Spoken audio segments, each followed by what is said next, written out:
That is a fish vacuum. So when they go back, you're like, what? Explain, right?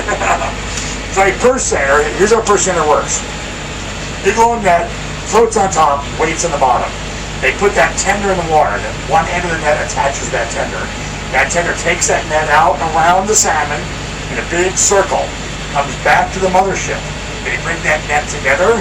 They bring the bottom of the net together. They purse the net, and that big hydraulic winch brings all the salmon up.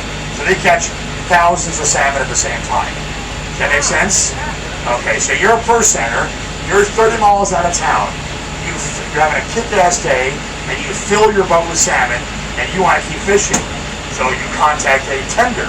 The tender comes out, takes the fish from your boat, puts it on the tender, then the tender brings it back to the cannery in town. And we're going to go by the cannery, it's about 10 minutes, okay? And to transfer the fish from your boat to the tender, they use a fish vacuum called a transvac. They suck the salmon up in a tube. Isn't that crazy?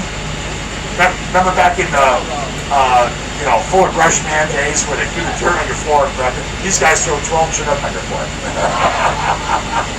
and suck it up. I think that's crazy to do that. So the purse seiners, they work actually close to shore. They wait till wind and tide push the salmon into a small bay, basically, and then they scoop the whole bay, really, is what they do. Okay. All the different fisheries work at different depths, different areas, they have different openings. Sometimes they're all deployed at the same time, but they generally work different areas even at the same fishery. Okay. So we're on the water, we're looking for stuff. I got all your eyeballs to help me. We're looking for eagles, we're looking for seals, we're looking for sea lions, and we're looking for whales. Okay, so if you see something, yell and point, okay? We saw a whale yesterday, right here in the harbor. Right here, he was looking for a berth, you know what I mean? And if we see a whale, I'm charging you all another $61. Which I think is pretty reasonable, really. Who doesn't think I can talk for a half hour about whales? I'm not threatening you. Well, yeah, I'm threatening. Pretty much, right? All right. Let me take a look around. I want to make sure we don't pass. Oh, here's the family in the boat. Man, they're looking around. They're moving in there. Oh, uh-oh. You missing something? So the purse seiners are kind of indiscriminate. They can catch more than one species at a time. Okay, they have to be sorted. Right? Now, 4 weeks ago, this is what the prices that the fishermen were getting. Okay. Chinook was going for like $6.80 something a pound, a coho was going for like $2.80 something a pound, and a chum was going for like 93 cents a pound. So why do salmon cost different amounts? Right? What? The type of salmon. Why is the Chinook more expensive? Well, you're going to think about that. I promise to go back and finish that up there. Let me see where I'm at. All right, I can finish it up. So the salmon goes different amounts because they taste different. They have a different mouthfeel due to fat content. So the Chinook is almost always the most expensive. They're a little rare, bigger fillets, but they have the highest fat content because they swim the farthest up the streams. The Chinook are the ones that go up to Columbia all the way to Idaho. They go 2,000 miles, right? But they have to have stored fat, okay? All the way at the bottom of that scale is the chum. Chum will spawn quarter mile in, half mile in, practically brackish water. They have less stored energy, less mouthfeel. You guys have Wagyu beef, right? You spend more on Wagyu beef because it has a higher fat content. It melts in your mouth. So I just compared Chinook salmon and Wagyu beef. What do you think? It's a reach, huh? All right, fishing boats, left-hand side. 2 fishing boats on the outside. The one on the inside has a spool on it, that big wheel. That's a gill netter. That's where he stores his net. Boat on the outside, the Bonali is a trawler. I know it's a trawler because it features, there's 2 big outriggers that are up like this right now. They're deployed when they're fishing like that. And you see under that little roof, there's a bunch of little pulleys, right? Okay, so a trawler fishes individual lines at a time. Think like 12 downriggers at the same time. One of the lines wiggles.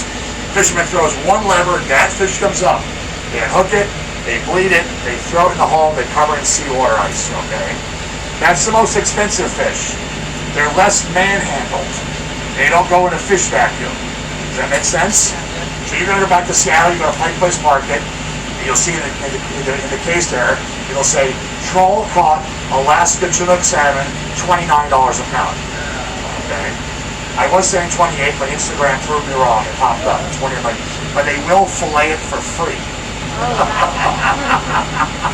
29 bucks a pound. You're coming over to my house. You're cooking it. You're giving me fresh tartar sauce and a slice of lemon. But that's where that salmon comes from. Does that make sense? Less manhandled, right? Caught individually. All right. Gill netter. Here's another gill netter. Left-hand side, the green boat with the blue tarp here. Okay. So a gill netter uses a net.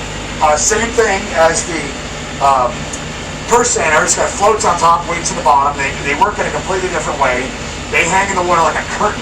All right, think like a quarter-mile long net with floats on the end.